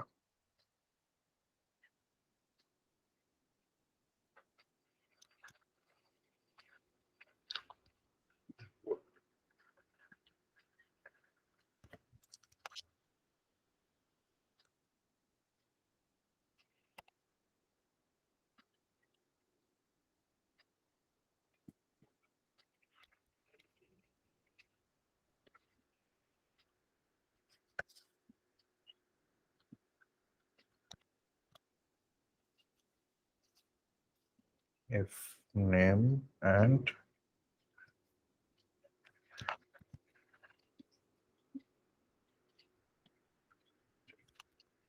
this is the last name, and let me put last name 1, and there should be another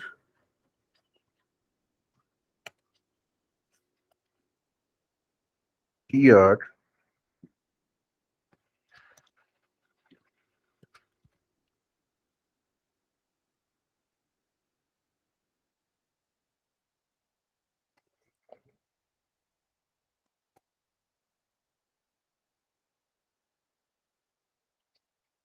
Input type button, I should be putting ID as well for this.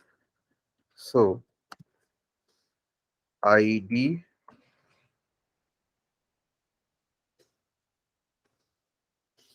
1, let's put,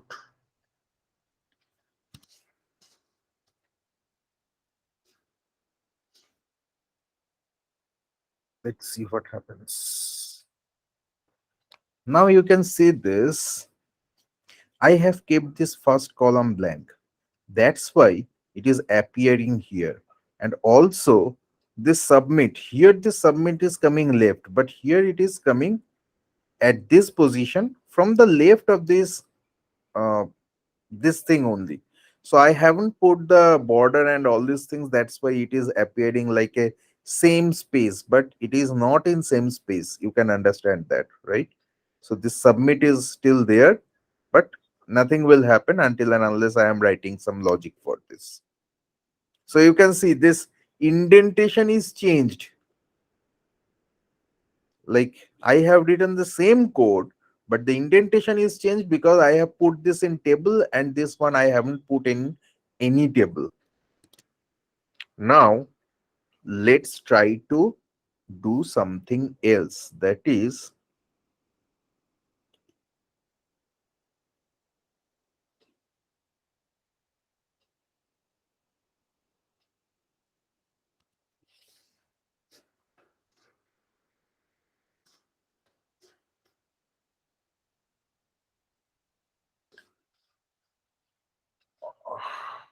that will not work.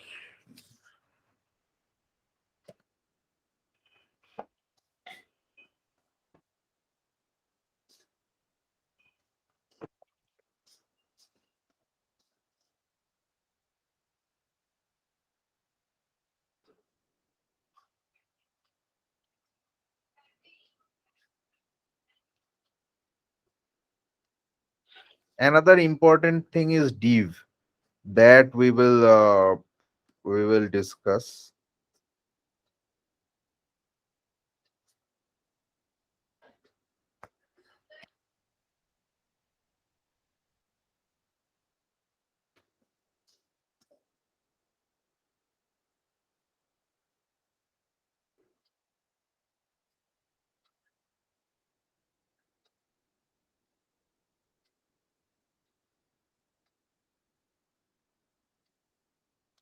Let's see whether it works or not. So this is not going to work here because what is the container? If I put input and this one size right, then the content of this value might go right, but the whole button will not. Why? Because if I have to put right indentation, then it needs to be in the container of that. Let's see text align right whether that will work or not. You can see text align right is working. So now the submit button is on right, and it has something like the right padding and all these things. That's why it is not moving actual right. Otherwise, it should have come to this place. So these kind of things you have to remember when you are doing the styling.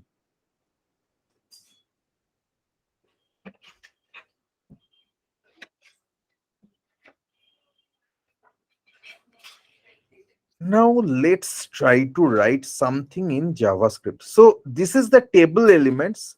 Another thing is div. So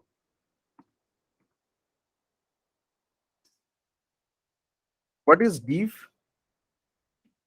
Div tag defines a division or a section in HTML.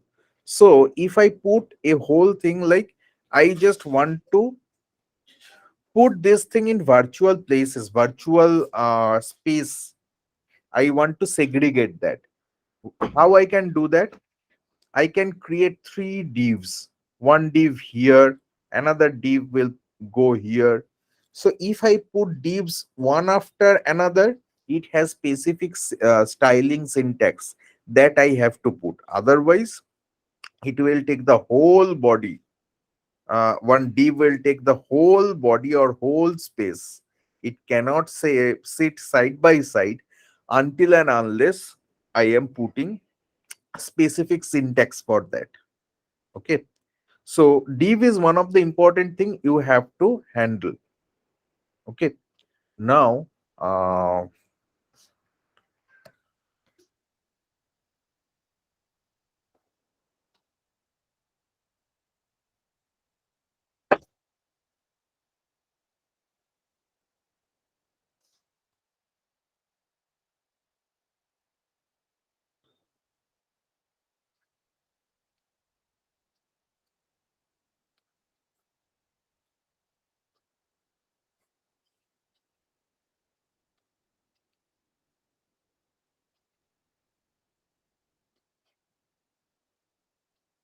Amartya, mhm. here can you write as default, like whenever we are doing in flow, we can give default value, right? As I can remember. So here on HTML, we can give the default value. Default value for what? Text Like, text yeah, box. yeah, like please enter a name. Please type here. Like this kind of thing. This kind of thing you can put for like one text box. But the important thing is that on focus you have to clear that out as well, because whatever you are trying to do here, everything you are writing for now, you are writing everything of your own. Okay. Okay. So But I can write as default value, right? Default value is like, and then I will give the clear. you can, you can, but Okay. let me try to write something using JavaScript method Okay. uh, by which we can do this. Let's see. Mm,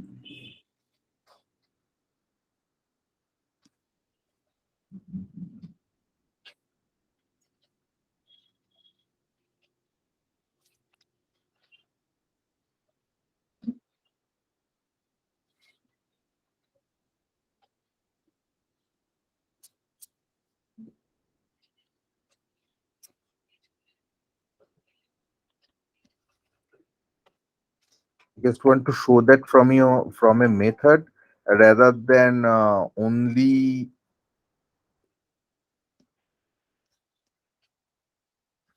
like this.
Not only script, within script you can just put anyway.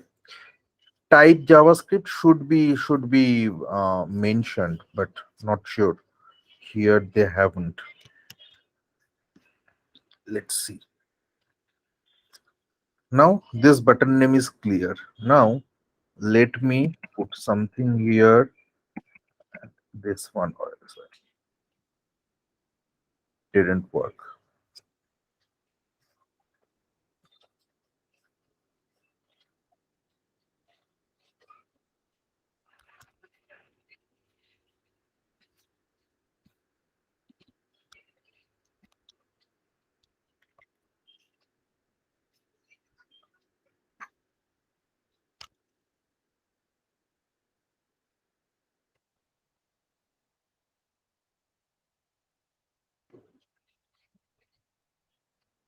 Do we need to write the get email within the quotation and within the bracket?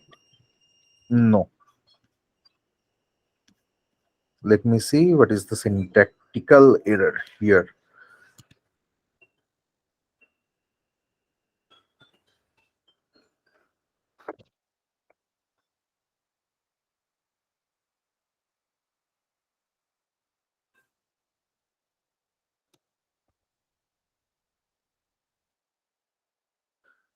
So ideally I have put some wrong syntax that I have to check. Button on click.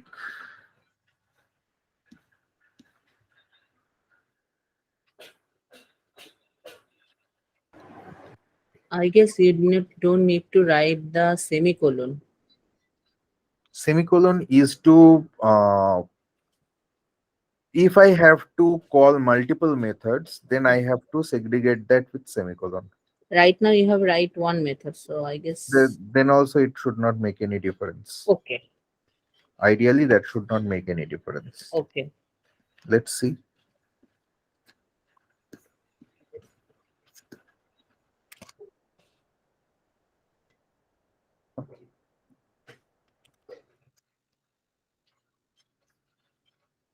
Script.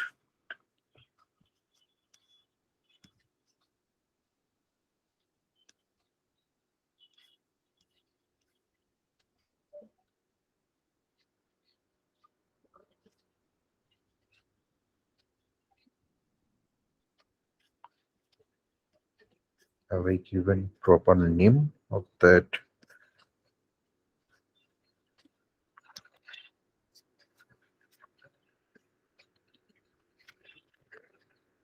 I guess double click. Yeah, double quotation, I believe. Single quotation here it is Single quotation should be taken. okay. Single and double quotation is not different in JS.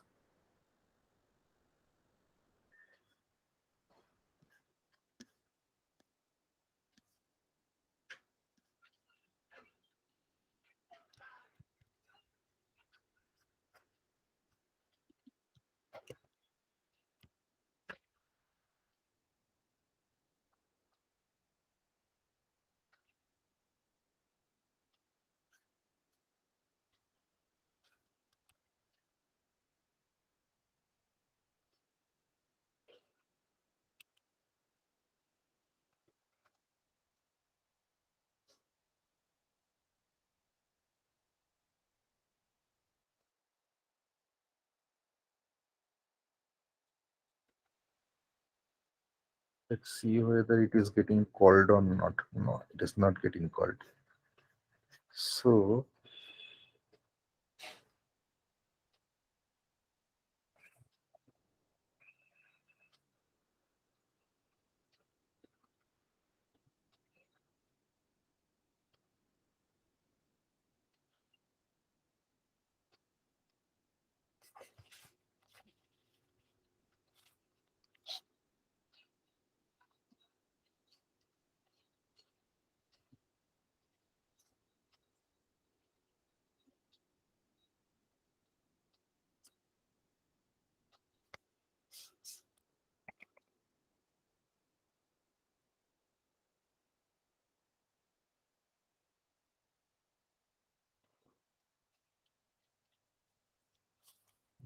Okay.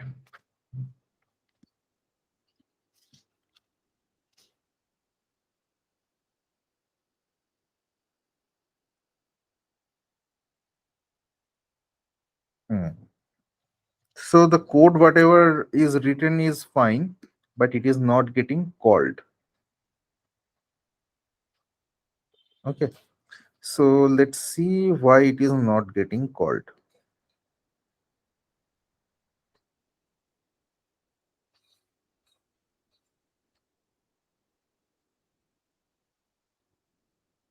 Input type button on the clear. Yeah.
Okay, I will check this and I will let you know.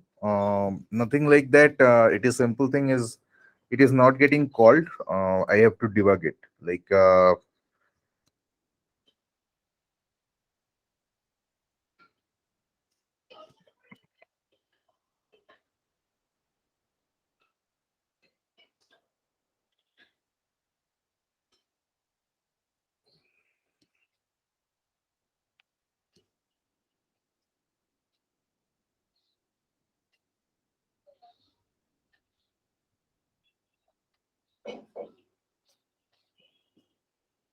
it is inside the head only. Then also it is not working.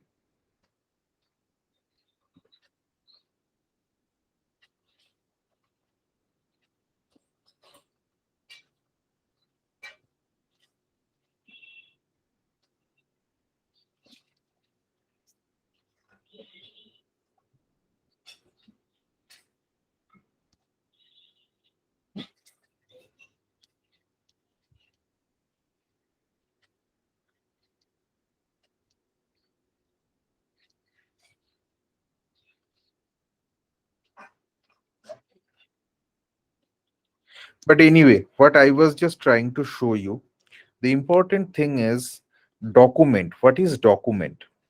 Within JavaScript, there is some basic things which you need to know. First thing is document means nothing but the whole HTML body, what you have, the body thing. That is your document. So within that, get element by ID, be sure about the syntax. The syntax must be like this. Okay. Get element by ID is one method which will return, which will give you the specific element of the ID you are mentioning. Okay. If you are mentioning something and the single quotes and double quotes both can be used as strings. So get element by ID takes argument one string. What is that string? The ID of any specific element that you have to mention. That will give you, that will actually give you the element when you are using this document dot get element by id f name one. It should return this thing, this input. Okay, for this input whatever is there. Now you were talking about putting some default value, right? If you just put something in value, that will come as this. So this button is not working. That is fine, but whenever you are putting value for any text box, that will give you the value within that text box. Now what I am doing, I was trying to do what is not working right now. I can give you the workable code later. That is, now document.getElement by id will return you one object. What object? Whatever we have written with this fname1. Here that object is a text box. Now that text box, if I put that dot value, that means I am actually accessing the value of that text box dynamically from this code, and I am assigning that as blank. That means if I click this button clear, and if I click this button clear, and if this works properly, then whatever I would be writing here in these two text boxes, that is fname1 and lname1, these two text boxes, value for these two boxes will go blank ideally. Like, this is the console where I can call any JavaScript method directly. It is kind of that anonymous window from you can just call your apex method. And in console also, if you execute any JavaScript, that will come in your console. So this is one of the important tool you need to understand. Tomorrow ask Deep to tell you more about this console and how you can look into this JavaScript and debug it from here. Now let me execute this. I am just executing this method. So I have put one thing called hi.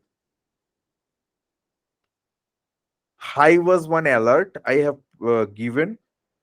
I have put yes. Oh, there is some error probably. That's why it is not appearing. Let me see.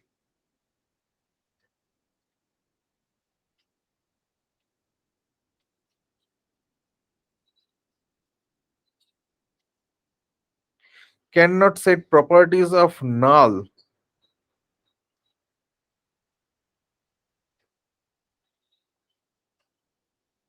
Is that the scenario? That's why it was not working.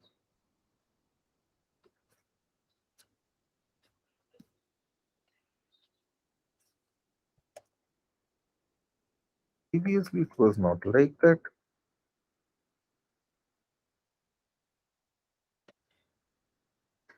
So anyway, I was telling you there is two things that you can use. One is get element by id. One is get element by name. That is also possible. Okay. So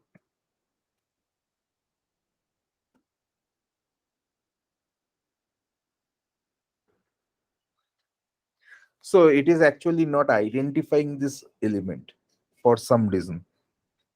For some reason, I have to check that. What is the reason? It is not identifying this element. IDL name one. So here it is written a input type button. So do we need to close the button? No, nothing like that. Button is automatically closed. Okay. Button is a single line thing, and that should be closed by default. It should not create any issue for that.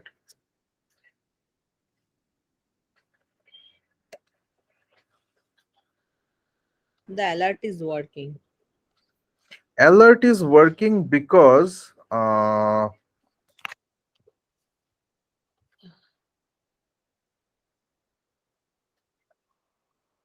You can call the without the you can call the function JavaScript without that box, like here another first name last name. no, I was just trying to do that only. Now if I put something here, Hmm. it will clear it out. So Okay. it is identifying and doing everything, but now that calling from this clear button is not working. Now Why that is not working, that we have to check. But anyway, what I was trying to mention is that this document.getElement by id is one of the important thing to understand, and the other there are other ways to sorry, identify any element in JavaScript. So those are the things you need to learn properly, and those you have to think about. Syntax of JavaScript you will learn gradually. There are so many content available for HTML and JavaScript online. Go to Google and search it. So simply you can just go to that and try to learn. That would be easy. That is not a very big deal. So it will take some time probably for you to learn those things, but it is not a very difficult thing to learn. It is one of the simplest thing you can learn, and you can just go one by one. Okay. So first thing you have to learn the tags of HTML. When whenever you are going through this, you need to learn the tags of HTML. Next class, if you require, I can just discuss about more tags. And the next thing, how we can write JavaScript. Here I have written that within head, you can just write it in a separate file altogether and call it.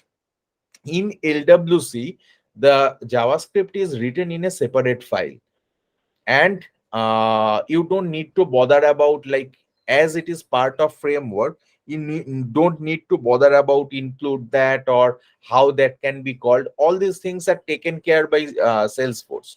You only have to define those methods within JavaScript file, and you can just from your markup file, you can directly call them. So these things are easy, but understanding the logic and what I need to write there, what are the things there, how I can call Apex, these things you have to learn. Okay. So I think we can just close for today. Let you check that what you were getting there tomorrow. If there is anything you need to learn specifically about the things, you can just put that in the chat, in the group chat. We can prioritize that for next day. Okay. Okay, sir. Okay. Thank you. Okay. So I have told so many things. Hopefully you are not overwhelmed with that.